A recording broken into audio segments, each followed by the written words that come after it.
الحمدللہ DQ 2024 ہمارے دور قرآن کے سلسلے میں 14 پارہ اور سورہ نحل انشاءاللہ العزیز آج مکمل ہو جائے گی اللہ کے فضل و کرم سے، اللہ چاہا تو آئیے سورہ نحل کا سیکنڈ پارٹ آیت نمبر 23 سے ہم دیکھیں گے۔ تلاوت کلام پاک کے لیے میں دعوت دیتی ہوں حفصہ شاہد کو۔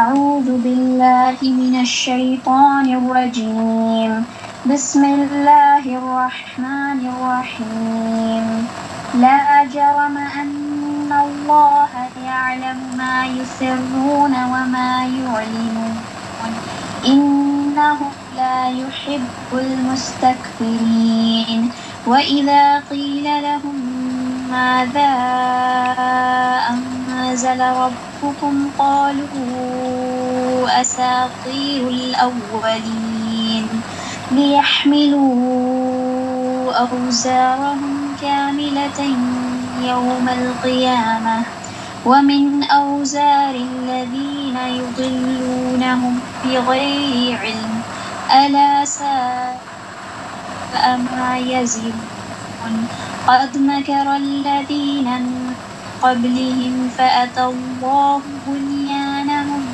من القواعد فخر عليهم السقف من فوقهم وأتاهم العذاب من حيث لا يشعرون ثم يوم القيامة يخزيهم ويقول أين شركائي الذين كنتم تشاقون فيهم قال الذين أوتوا العلم إن الخزي اليوم والسوء على الكافرين الذين تتوفاهم الملائكة ظالمي أنفسهم فألقوا السلم كنا نعمل من سوء بلى إن الله عليم بما كنتم تعملون فادخلوا أبواب جهنم خالدين فيها فلبئس مثوى المتكبرين وقيل للذين اتقوا ماذا أنزل ربكم قالوا خيرا للذين أحسنوا في هذه الدنيا حسنة ولدار الآخرة خير ولنعم دار المتقين جنات عدن يدخلونها تجري من تحتها الأنهار لهم فيها ما يشاءون كذلك يجزي الله المتقين الذين تتوفاهم الملائكة طيبين يقولون سلام عليكم ادخلوا الجنة بما كنتم تعملون هل ينظرون إلا أن تأتيهم الملائكة أو يأتي أمر ربك كذلك فعل الذين من قبلهم وما ظلمهم الله ولكن كانوا أنفسهم يظلمون صدق الله العظيم۔ صدق اللہ العظیم۔ الحمدللہ رب العالمین، الصلاۃ والسلام علی رسولہ الکریم وآلہ وصحبہ اجمعین والعاقبۃ للمتقین، اما بعد۔ محترم خواتین اور عزیز بہنوں، السلام علیکم ورحمۃ اللہ وبرکاتہ۔ اعوذ باللہ من الشیطان الرجیم، بسم اللہ الرحمن الرحیم، رب اشرح لی صدری ویسر لی امری واحلل عقدۃ من لسانی یفقہوا قولی، رب زدنی علما اللہم انفعنا بما علمتنا وعلمنا ما ینفعنا وزدنا علما، اللہم انی اسألک علما نافعا وعملا متقبلا ورزقا حلالا طیبا، ربی یسر ولا تعسر وتمم بالخیر، ربی یسر ولا تعسر وتمم بالخیر۔ اللہم انی اسألک علما نافعا وعملا متقبلا ورزقا حلالا طیبا۔ اللہم انی اسألک الہدی والتقی والعفاف والغنی۔ اے اللہ اس قرآن کو ہمارے لیے ہدایت کا ذریعہ بنا۔ اے اللہ اس قرآن کے ذریعے ہم سب کی دکھ پریشانیاں بیماریوں کو دور فرما دے، ہم سب کو ہدایت نصیب فرما، صحیح راہ پر چلنے کی ہم سب کو توفیق عطا فرما۔ اے اللہ ہمارے گناہوں کی بخشش کا ذریعہ بنا۔ اے اللہ جب تک زندہ رہیں قرآن کے ساتھ زندہ رہنے والا بنا دے۔ اے اللہ قرآن ہمارے دلوں کی بہار، ہمارے سینوں کا نور، ہماری آنکھوں کی ٹھنڈک، ہمارے لیے صدقے جاریہ بنا دے۔ ہمیں اس قرآن کا امام، نیک متقی پرہیزگار لوگوں کا ہمیں امام بنا دے۔ اے اللہ یہ قرآن ہم سب کے لیے ہدایت کا ذریعہ بنا، ہم سب کو اپنے رحمت سے ڈھانپ لے۔ آمین یا رب العالمین۔ اللہ کے رسول صلی اللہ علیہ وسلم نے فرمایا، قرآن مجید کا سیکھنا اور سکھانا بہترین عمل ہے۔ خیرکم من تعلم القرآن وعلمہ۔ آپ صلی اللہ علیہ وسلم نے فرمایا کہ بہترین انسان وہ ہے جو قرآن کا علم سیکھے اور سکھائے۔ تو ہمیں چاہیے کہ ہم اپنی ہماری زندگیاں اگر اس کام کے لیے لگا بھی دیا جائے تبھی بھی کم ہوگا، کیونکہ یہ وہ بہترین کام ہے جو اللہ تعالیٰ نے، اللہ کے رسول صلی اللہ علیہ وسلم نے بہترین لوگ قرار دیا ہے۔ ہمیں اس قرآن کو سیکھنے سکھانے میں ہم اپنی زندگیاں لگا بھی دیں تبھی بھی کم ہے۔ حضرت عثمان غنی رضی اللہ تعالیٰ عنہ کی حدیث، خیرکم من تعلم القرآن وعلمہ، تم میں سے بہتر لوگ وہ ہیں جو قرآن کو سیکھے اور سکھائے۔ ان کے پڑھنے پڑھانے والوں کو اللہ کے خاص لوگ جو ہوتے ہیں۔ انس رضی اللہ تعالیٰ عنہ کی روایت کے رسول اللہ نے فرمایا، بے شک لوگوں میں سے کچھ اہل اللہ ہوتے ہیں۔ آپ صلی اللہ علیہ وسلم سے پوچھا گیا کہ ان میں سے کون اہل اللہ ہوتے ہیں؟ تو آپ صلی اللہ علیہ وسلم نے فرمایا، اہل القرآن اہل اللہ ہیں، اور وہ خاص لوگ ہوتے ہیں، یعنی جن لوگوں کا تعلق قرآن مجید سے مضبوط ہوتا ہے وہ اللہ کے خاص بندے ہوتے ہیں، اور وہ اللہ کے خاص جیسے VIPs کہتے ہیں نا، اس طریقے سے ہوتے ہیں۔ قرآن کی بدولت اللہ اور اس کے رسول کی محبت حاصل ہوتی ہے۔ حضرت عبداللہ ابن مسعود رضی اللہ تعالیٰ عنہ کہتے ہیں کہ جو شخص قرآن سے محبت کرتا ہے وہ دراصل اللہ اور اس کے رسول سے محبت کرتا ہے، اور یہ دونوں محبتیں ہمارے ایمان کا حصہ ہے۔ حضرت ابو سعید خدری رضی اللہ تعالیٰ عنہ بیان کرتے ہیں کہ ایک آدمی میرے پاس آیا، اس نے مجھ سے کہا کہ مجھے کوئی وصیت کرے۔ تو میں نے کہا کیا تم نے کہا کہ تم نے جو سوال مجھ سے کیا ہے، میں نے تم سے پہلے یہی سوال رسول اللہ صلی اللہ علیہ وسلم سے کیا تھا۔ تو آپ صلی اللہ علیہ وسلم نے فرمایا تھا، میں تمہیں اللہ سے ڈرنے کی وصیت کرتا ہوں، کیونکہ یہ ہر چیز کی بنیاد ہے، اور جہاد کو لازم پکڑ لو، وہ اسلام کی روحانیت ہے۔ اللہ کا ذکر یعنی قرآن کی تلاوت کا اہتمام کیا کرو، کیونکہ وہ آسمان میں تمہارے لیے باعث رحمت ہے اور زمین میں تمہارے لیے باعث تذکرہ ہے۔ قرآن کی بدولت مطلوبہ چیز کا حصول آسان ہے۔ سبحان اللہ۔ قرآن مجید کے بے پناہ فائدے ہیں، اس دنیا میں بھی اور اس دنیا میں بھی۔ تو دیکھ لیجئے ہمیں قرآن کے ذریعے سے اہل اللہ بھی بننا ہے، اور جو ہے اللہ کی نظروں میں ہمیں جچنا بھی ہے، اور کس طریقے سے یہ قرآن ہماری زندگیوں کو بدل سکتا ہے، یہ قرآن کے سوا کوئی نہیں بدل سکتا۔ لہٰذا اس قرآن کے ذریعے سے ہمیں اپنی زندگیوں کو بدلنے کی کوشش کرنی چاہیے۔ اور اللہ کے نبی صلی اللہ علیہ وسلم نے اہل القرآن بھی کہا ہے، اور جو کوئی اللہ اور اس کے رسول سے محبت کرتا ہے اسے چاہیے کہ قرآن کو مضبوطی کے ساتھ تھام لینا ہے۔ تو دیکھیے اس قرآن کے لیے میں اور آپ کتنا وقت لگاتے ہیں۔ ہمیں چاہیے کہ اس قرآن کے ذریعے سے اللہ اور اس کے رسول کی محبت بھی حاصل کرنی ہے، اور ہمیں اپنے ایمان کو بڑھانا بھی ہے۔ ایمان کو بڑھانے کا ذریعہ صرف اور صرف قرآن ہی ہے۔ تو قرآن کو بڑھانا ہے اور اپنے ایمانیات کو بڑھانا ہے۔ تو ہمارے لیے بہترین طریقہ اللہ کے نبی صلی اللہ علیہ وسلم کا طریقہ، صحابہ اکرام رضی اللہ تعالیٰ عنہ کو بات بات آپ صلی اللہ علیہ وسلم نے قرآن مجید کو تھامنے کا، قرآن مجید پر عمل کرنے کا حکم دیا کرتے تھے۔ صحابہ اکرام رضی اللہ تعالیٰ عنہ قرآن کی محفلیں منعقد کیا کرتے تھے، بہترین قرأت کیا کرتے تھے۔ تو لہٰذا ہمیں بھی اللہ کا ذکر، اللہ کی یاد کی محفلوں کو سجانا چاہیے، منعقد کرنا چاہیے۔ اگر یہ کام ہم نہیں کرتے، دیکھیے ہمارا تو وقت گزر رہا ہے، لیکن بہترین وقت وہ ہے جو اللہ کے کلام کو پڑھنے میں جو لگاتے ہیں، ہم سیکھنے سکھانے میں لگاتے ہیں۔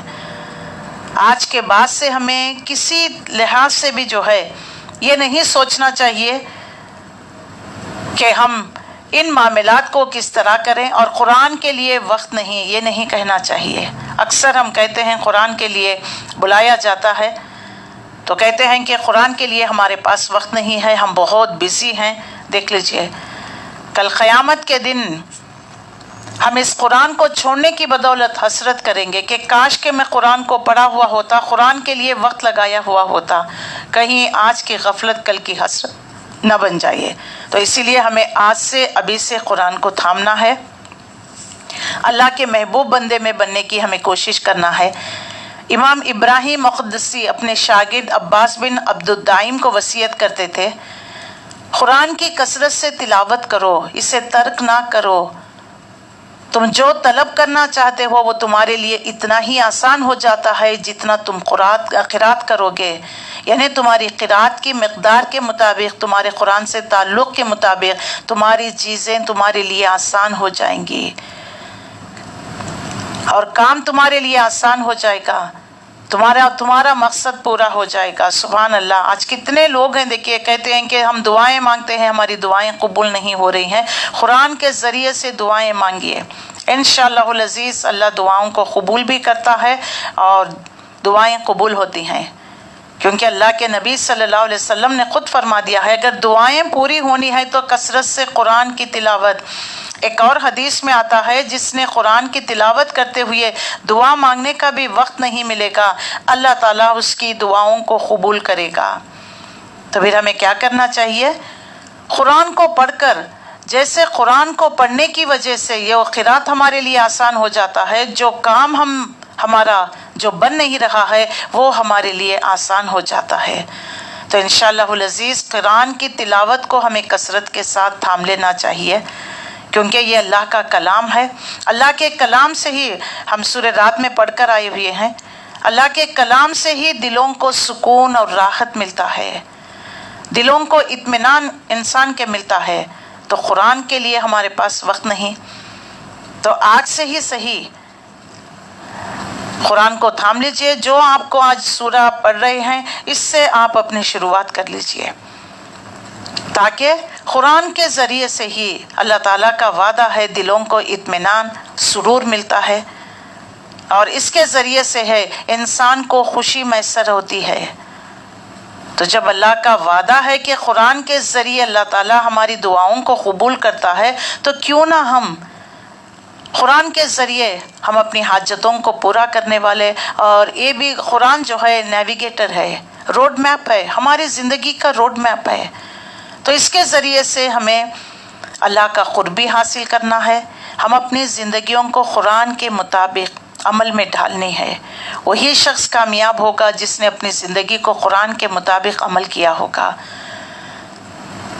تو جب تک ہم پڑھیں گے نہیں تو قرآن کیسے سمجھ میں آئے گا؟ کس طریقے سے ہم قرآن پر عمل کرنے والے بنیں گے؟ اور خاص طور پر اللہ تعالیٰ نے خود قرآن کا مہینہ رمضان کا مہینہ کہہ دیا ہے، رسول اللہ صلی اللہ علیہ وسلم نے فرمایا جتنی مشقت ہوتی ہے اس مقدار پر اللہ کی مدد آتی ہے، یعنی جتنی مشکل حالات سے آپ کو گزارا جاتا ہے آپ صبر کرتے ہیں تو اتنی ہی مقدار میں اللہ کی مدد آپ کے پاس آئے گی، اور بے شک اللہ کی طرف سے صبر کی توفیق بھی اسی مقدار میں ملتی ہے جتنی بڑی آزمائش ہوتی ہے۔ سبحان اللہ۔ تو دیکھ لیجئے کبھی بھی جو بھی مصیبت آ جاتی ہے اس پہ کیا کرنا ہے؟ صبر کرنا ہے۔ انا للہ و انا الیہ راجعون کہنا ہے۔ اس کلمات کرنے سے اللہ تعالیٰ صبر دیتا ہے، صبر کی طاقت ہمیں عطا کرتا ہے۔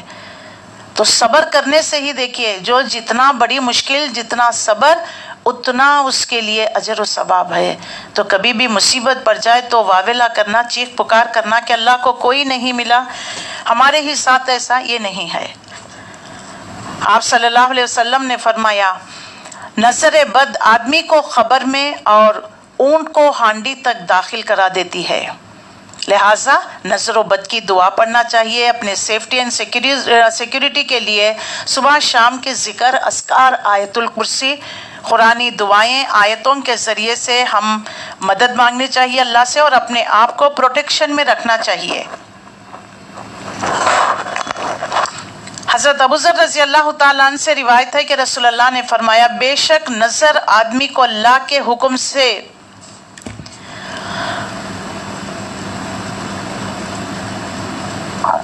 حکم سے دیوانہ کر دیتی ہے، یعنی بعض اوقات کسی چیز پر، کسی بات پر ایسی نظر لگتی ہے کہ انسان پاگلوں جیسی حرکت کرنے لگتا ہے۔ تو نظر بد سے بچنا ہے، بچنے کے لیے قرآن کو تھامنا ہے، اور خاص طور پر معوذتین پناہ مانگی جانے والی صورتیں آیت الکرسی، سورہ فاتحہ، اور جو ہے سورہ بقرہ کی ابتدائی آیتیں اور آخری 2 آیتیں آمن الرسول بما انزل الیہ، یہ پڑھ کر انسان اپنے اوپر دم کر لے تو اللہ کے پروٹیکشن میں رہے گا، حفظ و امان میں رہے گا۔ پھر اسی طرح چہرے کے گال، داغ دھبے، یعنی فزیکل النس، اس میں بھی بعض اوقات دخل ہوتا ہے۔ بعض لوگ کہتے ہیں ہم نے بہت ٹریٹمنٹ کرایا لیکن داغ دھبے نہیں جاتے چہرے کے، تو یہ بھی نظر بد کی وجہ سے ہوتا ہے۔ تو روزانہ جو ذکر و اذکار بتا دیے گئے ہیں اس کو پڑھیے، دم کریے، پانی پر بھی دم کریے، چہرے پر ملیے، پیے، اللہ سے دعا کریے انشاءاللہ العزیز۔ ام سلمہ رضی اللہ تعالیٰ عنہ سے روایت ہے کہ رسول اللہ صلی اللہ علیہ وسلم نے ان کے گھر میں ایک لڑکی دیکھی جس کے چہرے پر کالے دھبے پڑ گئے، جس کو ہم آج کہتے ہیں کہ پگمنٹیشن، کالے دھبے پڑ جاتے ہیں۔ تو کالے دھبے پڑ گئے تھے، تو آپ صلی اللہ علیہ وسلم نے فرمایا اس پر دم کرو کیونکہ اس پر نظر بد لگ گئی ہے۔ تو یہ داغ دھبے بھی نظر بد کی وجہ سے ہوتے ہیں، تو لہٰذا اپنے چہرے کے داغ دھبے ہٹانے کے لیے بھی آپ جو ہے اپنے اوپر دم کر سکتے ہیں قرآن کی مدد سے، یعنی اس کی وجہ سے اس کے چہرے پر یہ نشان پڑ گئے ہیں۔ آپ صلی اللہ علیہ وسلم نے یہ بھی فرمایا اللہ کی قضاء اور قدر کے بعد نظر بد ہی میری امت کے اکثر لوگوں کی موت کا سبب بنے گی، یعنی قضاء تقدیر کے بعد، یعنی قضاء اور قدر کے بعد نظر بد ہی وہ چیز ہے جو میری امت کے اکثر لوگوں کی موت کا سبب بنے گی۔ تو دیکھیے نظر بد سے ہمیں بچ کر رہنا چاہیے، اس کے لیے نعمتوں کا اظہار نہیں کرنا چاہیے، ڈسپلے کرنا، بتانا، کھول کر جو ہے ڈی پی میں ڈالنا، اسٹیٹس میں ڈالنا، لوگوں کو بتانا کہ دیکھو ہمارے پاس یہ نعمتیں آئیں، نعمتوں کو چھپانا چاہیے، اس کو صحیح استعمال، اللہ کا شکر ادا کرنا چاہیے، کیونکہ نظر لگ جاتی ہے، نظر برحق ہے۔ نظر بد ایک قسم کا تیر ہوتا ہے جس کے ساتھ حسد ہوتا ہے یا جس کی تعریف کی جا رہی ہوتی ہے، تو اس کو جا کر لگتا ہے۔ اگر اس شخص نے اپنا بچاؤ کر رکھا ہے تو حفاظت کی دعا نہ پڑھ رکھی ہو، اذکار نہ کیا ہے تو پھر حفاظت نہیں ہوتی اور تیر جا کر لگتا ہے انسان کو۔ تو نظر بد کی دعا روزانہ پڑھنی چاہیے، ذکر و اذکار کرنا چاہیے تاکہ ان تمام چیزوں سے انسان اپنی حفاظت کر سکے۔ اسی لیے ہمیں دعا، اذکار، معوذتین کو پڑھنے کا خاص اہتمام کرنا چاہیے، اور معوذتین کو صبح شام 3 بار پڑھنے کا بھی حکم ہے، نماز کے بعد بھی پڑھنے کا حکم ہے۔ رسول اللہ صلی اللہ علیہ وسلم ان صورتوں کے اترنے سے پہلے انسان اور جنوں کی نظر سے